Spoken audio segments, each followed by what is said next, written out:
Assalamu alaikum, dear students. I hope you're all good. I hope you remember yesterday's lecture.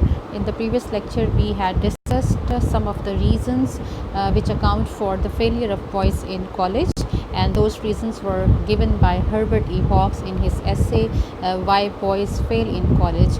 And this is actually lesson number 3 of your book 2, that is Modern Prose and Heroes, Modern English Essays and Heroes. And we had in the last lecture we had read in this essay that there are who is overwhelmed by the distractions other than the study, and such kind of distractions or nervous habits, they hamper his course of study and he fails. And the second type of boy who are likely to fail, he had discussed with us, is the type of boy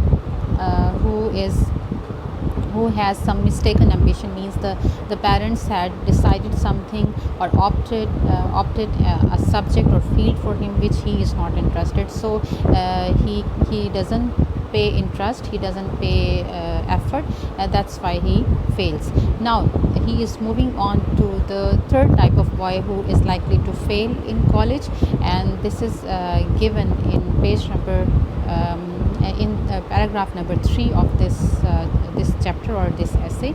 Let's begin with the text. Another type of boy who does not try is the very bright boy who has always done his schoolwork without effort.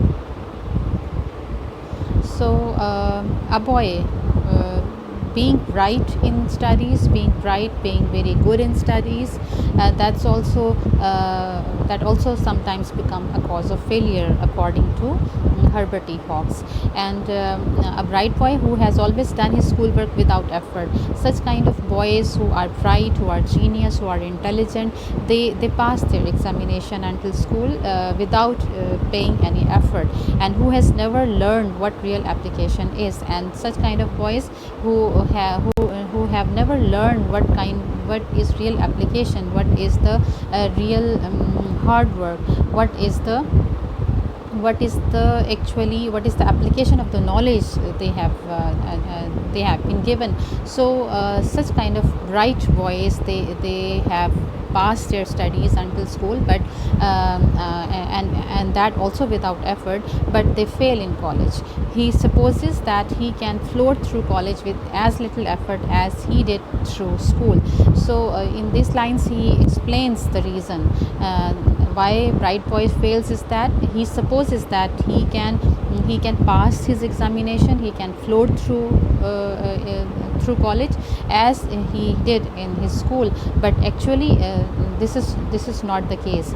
I sometimes think that the bright boy who has always depended on his ability to get things quickly is the most pitiable object among all our failing students. And the writer says that the most painful thing is that the kind of boy, this category of the boy he is talking about right now, that the most pathetic and the most sympathetic situation occurs when a boy who is himself bright and he is intelligent and genius, and he has always depended upon his ability to pass examination, and he hasn't studied well throughout his school career, and he hasn't paid attention to his studies, and he hasn't bothered for his examinations, and he has depended only on his genius and intelligence to pass the examination until school level. So this is the most pitiable object among any other category of boys who fail in college.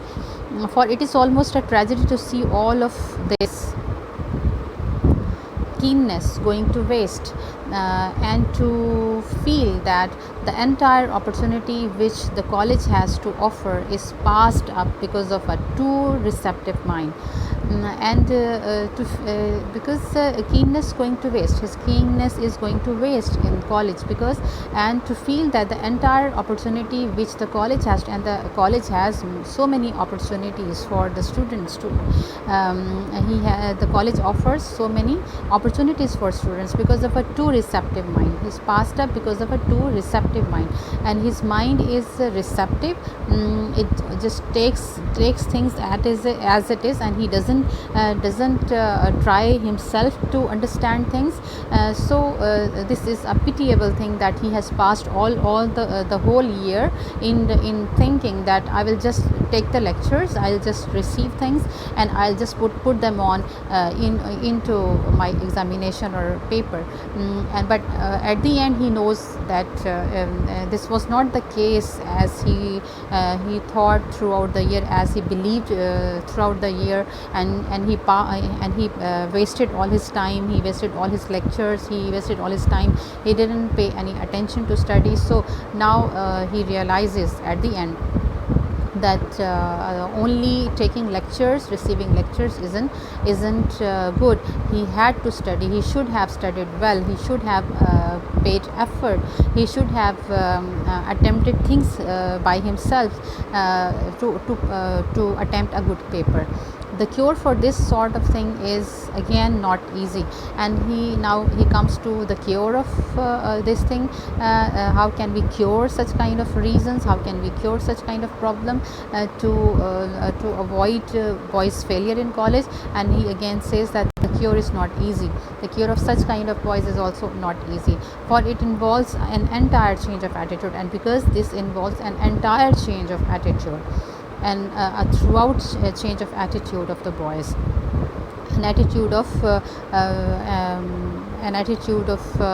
we can say firmness, an attitude of effort, an attitude of hard work, an attitude of doing something by one's own self, such kind of things, and the forming of a completely new set of habits. Obviously he has to build or inculcate or develop a very different